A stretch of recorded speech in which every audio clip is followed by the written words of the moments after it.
Assalamualaikum warahmatullahi wabarakatuh. Nama saya Nur Kholis. Saya asli Jogja. Saya aktif di Panahan. Ketika di kota Yogyakarta, saya menjadi bagian dari atlet Perpani Kota Yogyakarta. Sedangkan ketika di Bantul, saya menjadi pelatih di salah satu klub, yaitu Salbang Archery Squad di SDIT Salsabila 3 Banguntapan. Saya mulai aktif di dunia panahan sejak tahun 2018. Saat itu berawal dari rasa keingintahuan saya terhadap olahraga panahan. Kemudian saya searching melalui sosial media, dan dari situ saya mulai punya ketertarikan terhadap dunia panahan.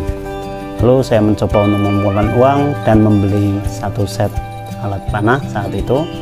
Kemudian mulai mencoba latihan sendiri. Kemudian bertemu dengan beberapa komunitas panahan yang ada di Yogyakarta. Dari saat itulah saya mulai untuk menekuni dunia panahan. Ya, saat itu 2019 saya mulai mencoba untuk terjun di perlombaan, dan alhamdulillah medali pertama yang saya raih saat itu di Karanganyar, yaitu kompetisi indoor. Kemudian beberapa kali pertandingan saya mencoba untuk turun, alhamdulillah beberapa medali berhasil diraih. Dan yang terbaru kemarin yaitu Kejurda Berbo seprovinsi DIY, alhamdulillah 2 medali saya raih, yaitu medali perak dan medali perunggu. Bagi saya, olahraga panahan adalah salah satu olahraga yang sangat menantang. Karena apa? Yang dibutuhkan dalam olahraga panahan itu tidak hanya fisik yang kuat, akan tetapi juga mental yang kuat. Tanpa mental yang kuat, hanya mengandalkan fisik saja, olahraga panahan tidak akan mampu dikuasai dengan baik. Dalam olahraga panahan, kita akan mendapatkan manfaat begitu banyak, yaitu diantaranya belajar tentang nilai-nilai kehidupan. Kenapa? Dalam panahan kita akan belajar, yang pertama yaitu belajar tentang keikhlasan, yang kedua belajar tentang istiqomah, yang ketiga belajar tentang fokus, yang keempat belajar tentang optimis. Jadi yang kita butuhkan dalam panahan adalah ketenangan. Maka ketika seorang pemanah ketika melakukan shot atau tembakan, dia harus benar-benar tenang. Saya yakin ketika sebaik apapun seorang pemanah, tapi kondisi moodnya ataupun kondisi psikisnya tidak tenang, mentalnya tidak tenang, maka hasilnya pun akan buruk seperti itu. Jadi yang berperan besar dalam olahraga panahan justru pada mental yang sangat kuat. Pertama, kita harus melatih fokus kita. Yang kedua, setelah fokus dalam narik, bidik, itu kita harus tenang, harus yakin. Bahkan ketika melepaskan pun kita harus belajar ikhlas. Nah, dari situ kita bisa belajar tentang nilai-nilai kehidupan, itulah panahan. Nah, dari situlah saya kemudian tertarik dengan dunia panahan, karena manfaatnya sangat besar. Nah, dalam dunia panahan, khususnya di Indonesia, itu ada 6 divisi. Yang pertama yaitu divisi tradisional jemparingan, yang kedua yaitu divisi horsebow, yang ketiga divisi barebow, terus yang keempat divisi standar nasional, yang kelima divisi recurve, yang keenam divisi kompon. Sedangkan saya sendiri di kota tergabung salah satu atlet divisi barebow. Nah, untuk alat-alatnya sendiri ini menyesuaikan.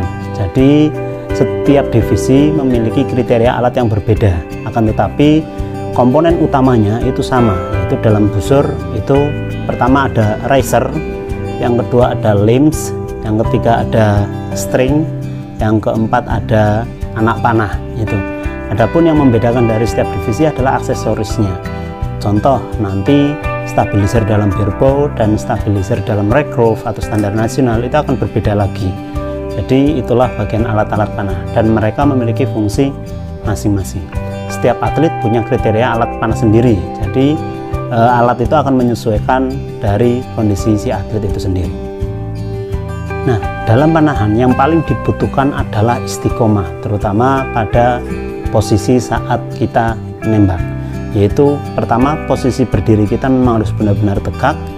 Nah, ini yang harus diperhatikan oleh setiap pemanah. Jadi ketika dia narik, ketika narik posisi anchornya itu memang tidak boleh berganti-ganti. Jadi ketika memang anchornya ada di bibir, maka dia selanjutnya untuk terus di bibir. Nah, yang kedua, posisi tangan kiri. Tangan kiri ini fungsinya adalah untuk mendorong, bukan menggenggam atau memegang busur, tapi fungsinya adalah untuk mendorong, menahan, sedangkan tangan kanan berfungsi untuk narik. Dan kenapa di setiap pemanah itu menggunakan sling atau tali pengikat antara jari telunjuk dengan jempol, itu fungsinya agar busur itu tidak jatuh ke tanah. Karena apa? Seorang pemanah ketika melepas anak panah itu harus benar-benar bisa ikhlas, melatih keikhlasan, melepas begitu saja. Begitu juga dengan busurnya. Kalau menggunakan sling maka busur itu tidak akan terjatuh. Tapi biasanya kalau tanpa sling, orang akan otomatis secara otomatis menggenggam busurnya. Nah, itu yang tidak baik. Karena apa? Ketika tangan kiri menggenggam terlalu erat, maka busur ini akan mempengaruhi gerakan atau lesatan pada anak panah itu. Dan posisi berdirinya pun harus benar-benar tegak, lurus.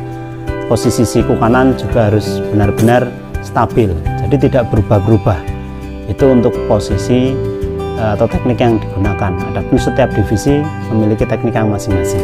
Jadi intinya yang digunakan dalam panahan adalah istiqomah untuk teknik, tidak berubah-ubah.